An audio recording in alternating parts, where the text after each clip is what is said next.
Hey everyone, hope you guys are absolutely fine. और आशा करता हूँ तुम लोगों को पढ़ाई भी अच्छी चल रही हो। और ये मैं सुबह सुबह रिक्शे में बैठ के सोच रहा हूँ कि कहाँ जा रहा हूँ। तो नथिंग भाई, मैं जा रहा हूँ ओपन टेस्ट आज यहाँ पे राजेंद्र नगर में एक जगह। तो मैं वहीं जा रहा हूँ टेस्ट देने। एंड एक्चुअली ओपन टेस्ट यहाँ पे होते रहता है, जो आपको कोई फीस चार्ज ये सब देना नहीं पड़ता, बस आपको जाके टेस्ट देना होता है। तो टेस्ट वेस्ट देने के बाद देख सकते हो दिस इज द पेपर। और 1 घंटे का ही टेस्ट था, अच्छा खासा हो गया। और बहुत सारे ओपन टेस्ट में बहुत सारे स्टूडेंट आते हैं। अगर कभी तुमने नोटिस किया हो तो ओपन टेस्ट यार देना भी चाहिए, बहुत अच्छा भी रहता है देने के लिए, क्योंकि आप उससे एनालिसिस करते हो। तो 1 घंटे का टेस्ट था और सुबह सुबह का टाइम था, मैं लेट हो गया था, बट तैसे आया और जाकर टेस्ट दिया। एंड सो बहुत टाइम बाद मैंने प्रीलिम्स का टेस्ट दिया। एक्चुअली मेंस का ऐसे तो चलता रहता है, तो अभी तो नहीं। एंड दिस इज़ द अगर ओल्ड राजेंद्र नगर करोल बाग रहते हो तो आपको PWI का यहाँ पे वो डायरेक्ट ऑफलाइन कोचिंग है। तो अगर जिसको ऑफलाइन कोचिंग है तो आप यहाँ पे ले सकते हो।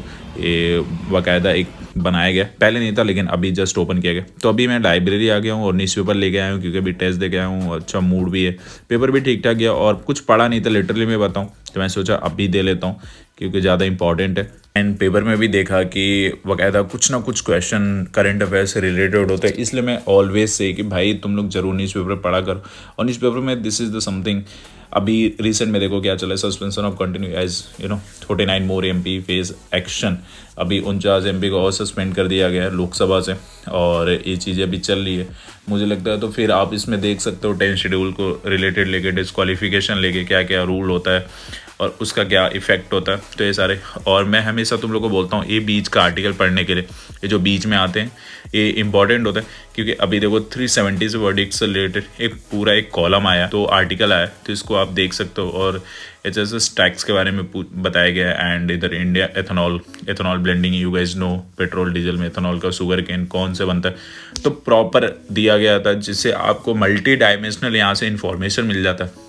इसलिए अगेन एंड अगेन ऐसे कि भाई न्यूज़पेपर पढ़ा करो, और कुछ ना कुछ तुम्हारे मेन से प्रीलिम से मे भी ना आए, बट यार रिस्क क्यों लेना, उससे तुम्हारी और भी चीज़ें इंप्रूवमेंट हो रही है। एंड लाइक अगेन कंटिन्यू जब करते रहते हो तो उससे और ज़्यादा इन्फॉर्मेशन आपके नोट्स एंड माइंड एंड जो भी आप आंसर लिखते हो उसमें अप्रोच आपका बढ़ जाता है, इन्फॉर्मेशन बढ़ जाता है। तो आप जरूर फॉलो करो न्यूज़पेपर, तो that is the most important. And अभी मैं टेस्ट दे के आया सोचो, अभी पेपर एनालिसिस नहीं किया, लेकिन बट मैं अभी फिलहाल तो मैं वही कर रहा हूँ कि न्यूज़पेपर कवर कर ले रहा हूँ, क्योंकि 1 से 1.5 घंटा लगता है और वही चीज़ें कंप्लीट करता हूँ जो बहुत ज़रूरी होता है मेरे लिए। कुछ भी फालतू फालतू में नहीं पढ़ता हूँ। जो इधर का पॉलिटिक्स भी बहुत ज़्यादा देखोगे तो उल्टा सीधा न्यूज़ चलता रहता है। एंड बिजनेस में भी इंटरनेशनल IR का भी देख लिया करो, क्योंकि वहाँ से भी कुछ ना कुछ साइन होता रहता हो तो अच्छा रहता है। सो अभी कुछ दिन पहले मैं NCERT का बुक मंगाया है, और this NCERT book launch by PWI, और ये 12 सेट बुक है। इस NCERT बुक में क्लास 6 12 तक के सारे टॉपिक क्रिप्ट और कंसाइज वे में ऐड किए गए हैं, जिससे आपको एक्सेस करने में काफ़ी हेल्प करता है। और इसके साथ साथ प्रॉपर पॉइंट टू पॉइंट और क्रिटिकल एनालिसिस में हेल्प करता है। इवन इसके साथ साथ फ्लो चार्ट, मैप, एवरीथिंग इसमें इंक्लूडेड है। इवन इसमें आपको prelims and mains basis question मिल जाएंगे, जो आपके प्रिपरेशन में हेल्प करेंगे। सो अगर मैं फीचर ऑफ बुक की बात करूँ तो ये बुक आपको डीप एंड ओवरऑल अंडरस्टैंडिंग में हेल्प करेगा, because from 6 to 12 NCERT summary concise way में मर्ज किया गया। एंड ये आपकी एनालिटिकल स्किल, शार्प और क्रिटिकल थिंकिंग इंप्रूव करने में हेल्प करेगा। मैथ, फैक्ट, डाटा जैसे फ्लो चार्ट की हेल्प से आप कंसेप्ट क्लैरिटी और उस सब्जेक्ट में आपको डीप नॉलेज में हेल्प करेगा। आपकी critical thinking, problem solving capability enhance होगी through solving prelim and mains question. ये आपके कॉम्पिटेटिव एग्जाम में बहुत बड़ा रोल प्ले करने वाला है, बिकॉज UPSC जैसे एग्जाम में NCERT को कितना बड़ा महत्व है एंड कितना बड़ा रोल है। Question is why this book, ये बुक क्यों ले। सो इन दिस बुक आपको बताया कि समरी बहुत अच्छे से एलेबोरेट किया गया है, पॉइंट से लेकर पॉन्डर एक भी एक्सप्लेनेशन इन डिटेल में दिया गया है, chapter wise prelims and mains question दिया गया है। तो ये बुक आप PW स्टोर पे परचेस करते हैं तो मेरा कूपन कोड यूज कर लीजिएगा, जिससे आपको एक्स्ट्रा डिस्काउंट मिल जाएगा NEE1 के। एंड ये बुक आपको अमेजोन पे भी अवेलेबल है, जिसका लिंक डिस्क्रिप्शन में दिया हुआ है। सो इस बुक के बहुत बड़े फायदे यार, मैंने देखा कि बहुत अच्छे से सेलिब्रेट किया गया। एंड तुम लोग को इस बारे में बताया भी मैंने, लेकिन ये होता है कि खुद भी पढ़ता रहता हूँ एंड देन उसी के हिसाब से मैं तुम लोग को सजेशन करता हूँ कि हाँ ये बुक लेना चाहिए कि नहीं लेना चाहिए। अगर मुझे नहीं अच्छा लगता तो मैं तुम लोग को कभी सजेस्ट नहीं करता। और NCERT तो पढ़ते ही रहते हो NCERT। एंड बेसिक तुम लोग को पता है कि अगर UPSC दे रहे हो तो NCERT का कितना बड़ा रोल है। और मुझे लगता है कि बस UPSC नहीं, कोई भी एग्ज़ाम दे रहे हो, अगर लाइक स्टेट पीसेस भी दे रहे हो, वहाँ पे भी NCERT का बड़ा रोल होता है। लाइक बेसिक फाउंडेशन बनाने में सबसे बड़ा प्ले यही क्रिएट करता है। तो एनसीईआरटी और मैंने पढ़ के भी देखा, इसको काफ़ी अच्छा है। फ्लो चार्ट भी हैं, थोड़ी अलग अलग भी चीज़ें हैं और कुछ ऐड ऑन भी किया गया एनसीईआरटी के अलावा भी इसमें, और एक एक पॉइंट को पॉन्डर से लेकर एक्सप्लेन भी किया गया। तो मेरे लिए तो बहुत बेटर लगा और मैं इसको पढ़ के देख भी रहा हूँ कि हाँ यार ये तो काम की चीज़ है, और इसलिए मैं इस बुक को मंगाया हूँ। अगर तुम लोग को भी अच्छा लगता है तो तुम लोग ज़रूर मंगाना, एंड ना कि just one subject, every subject, no, economy, polity, geography, ये सारे सब्जेक्ट हैं। तो बेसिक क्लियर करने के लिए सबसे बेस्ट बुक यही होता है एनसीईआरटी। और एनसीईआरटी तो आपको जो मेन होते हैं वो भी है, और एनसीईआरटी पीडब्ल्यू ओनली है, इसका ए भी है। सो इसमें डायग्राम भी है, फ्लो चार्ट भी है, और एक एक माइन्यूट डिटेल भी है। And this is why am suggesting कि लाइक मैं इसको पढ़ा हूँ और ग्राफ भी दे सकता हूँ। बहुत सारे ग्राफ मैंने जब ओरिजिनल एनसीईआरटी पढ़ी उसमें नहीं था, बट इसमें मैंने ये चीज़ तो मैंने देखा कि इसमें डिफरेंट ग्राफ के साथ एक्सप्लेन किया गया। जो अपनी पुरानी एनसीईआरटी उसमें इतना जो ग्राफ होते हैं वो नहीं दिया गया। तो एक चीज़ तो इसका फ़ायदा है, और कुछ एक्स्ट्रा पॉइंट भी इसमें ऐड किए गए। लाइक जो तो मैंने एनसीईआरटी तो पढ़ी है, इकोनॉमी है, तो इकोनॉमी के मैंने पहले भी जो एनसीईआरटी होती है वो भी पढ़ी है। तो उसमें इतने फ्लो चार्ट एंड इतने मैप एंड इतने ज़्यादा ग्राफ नहीं दिए थे, लेकिन इसमें दिए हुए हैं। तो एक एक चीज़ मतलब अभी भी मैं इसको पढ़ ही रहा हूँ, और वो पहले भी पढ़ा हूँ और ये भी पढ़ रहा हूँ। तो लाइक दो डिफरेंट चीज़ें मतलब वहीं से टोटली उसके साथ में ऐड ऑन है। जैसे आपको कुछ चीज़ उसमें मिल जाएगी एंड वो तो सेम आपको चीज़ इसमें भी मिल जाएगी, बट उसके साथ साथ ऐड भी आपको एक्स्ट्रा कुछ ना कुछ ज़रूर मिल जाएगा पढ़ने को।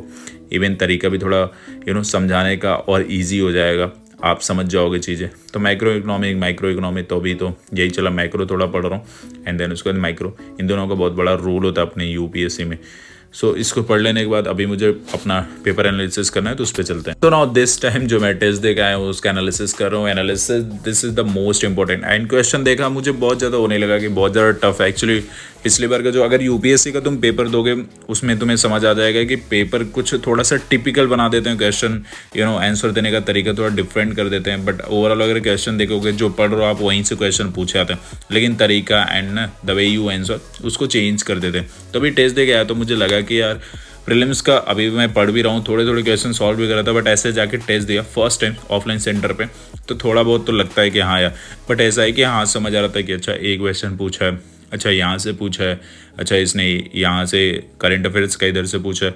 तो this is what analysis make. जब एनालिसिस करते हो तो आपको समझ आता है कि क्वेश्चन कहाँ से पूछा गया, और इवन अभी उसका रिजल्ट तो नहीं है लेकिन ये मैं गेस कर सकता हूँ कौन सा क्वेश्चन मेरा गलत हुआ है। तो एक चीज़ होता है कि कहाँ पे गलत हुआ है, और उस गलत में आपकी क्या नॉलेज कम थी या आपने सोचने का तरीका जो वहाँ पे यूज़ किया वो गलत था। सो ये सारी चीज़ें आपकी जब भी कोई भी टेस्ट दो एनालिसिस से ही मिलती है। और ऐसा नहीं है कि पेपर देकर आए, पेपर फेंक दिया, पेपर कहीं और है, आप कुछ और कर रहे हो एंड आपको पास टाइम नहीं मिला एनालिसिस करने का। बाद में पेपर जब दे के आते हो एनालिसिस तब भी किया करो, that is the best time. कभी भी बात के लिए मत छोड़ो कि शाम में कर लूँगा, रात में कर लूँगा, क्योंकि वो टाइम नहीं आने वाला। 1-2 घंटे के अंदर आए हो, टेस्ट एनालिसिस करो and even point to point note भी करो आपसे गलतियाँ वहाँ क्या हुई थी, नॉलेज का इशू था, सोचने का तरीका था, या समझ ही नहीं आया क्वेश्चन, या नॉलेज गैप, जो भी होता है एटलीस्ट आप उसको एड्रेस करो, लिख लो, और जब नेक्स्ट टाइम आप उस पर काम करो, उस टॉपिक पे काम करो। कभी कभी होता है उस टॉपिक ही आपने नहीं पढ़ा, या टॉपिक पढ़ा है तो बहुत अच्छे से नहीं पढ़ा है। तो ये छोटी छोटी चीज़ें होती है यार, बहुत ज़्यादा इशू क्रिएट हो जाता है बाद में एंड इवन पेपर के टाइम। एक्चुअली तुम लोग को इसलिए बता रहा हूँ क्योंकि ये चीज़ें मैंने ऑब्जर्व की और खुद में भी ये चीज़ पाई, इसलिए मैं तुम लोगों के साथ शेयर करते रहता हूँ। तो अभी बीच में मैंने ब्रेक ले लिया था, गया था थोड़ा टहल वहल के आया, कुछ खा पी गया, एंड उसके बाद मुझे ऑप्शनल का 1-2 पॉइंट मुझे करना था, इन द सेंस की टॉपिक मुझे करना था, और इसमें आराम से 2-3 घंटे जाएंगे। ओवरऑल पूरा का दिन ऐसे ही है, पहले टेस्ट, फिर न्यूज़ पेपर, फिर उसका एनालिसिस, एंड देन जो एनसीईआरटी में गया तो वो भी पढ़ना होता है मुझे, क्योंकि एक्चुअली रिव्यू मैं तभी दे सकता हूँ जब वो चीज़ मुझे अच्छी लगे। अगर अच्छी नहीं लगती तो मैं तुम लोग को रिव्यू नहीं दे सकता। उसके बाद ऑप्शनल पे भी चल रहा है मेरा। एंड जहाँ तक टेस्ट की बात है तो टेस्ट सीरीज ज्वाइन कर लो, वो बहुत हेल्प करेगा। सो इस वीडियो में इतना ही रखता हूँ। होप तुम लोग को वीडियो पसंद आया हो, और जो छोटी मोटी चीज़ें रहती है मेरे पास एंड जो मैं करता हूँ, जो मुझे समझ आता है तुम लोग के साथ शेयर ज़रूर करता हूँ, क्योंकि क्या होता है कि इस प्रिपरेशन में बहुत ही डाइवर्स एंड बहुत सारे डाइवर्स ओपिनियन रहते हैं एंड बहुत कुछ भी होता है। तो जो तुम्हें अच्छा लगे, जो तुम्हारे काम की चीज़ हो, जो तुम्हारे पढ़ाई में हेल्प करे, एटलीस्ट उस चीज़ को एब्जॉर्ब करो, उस चीज़ को अप्लाई करो अपने एग्ज़ाम के लिए। सो होप तुम लोग को वीडियो अच्छा लगा तो please like comment share subscribe जरूर कर देना। सो मिलते हैं जल्दी नेक्स्ट वीडियो में। See you soon guys, thank you so much for watching this video, see you soon.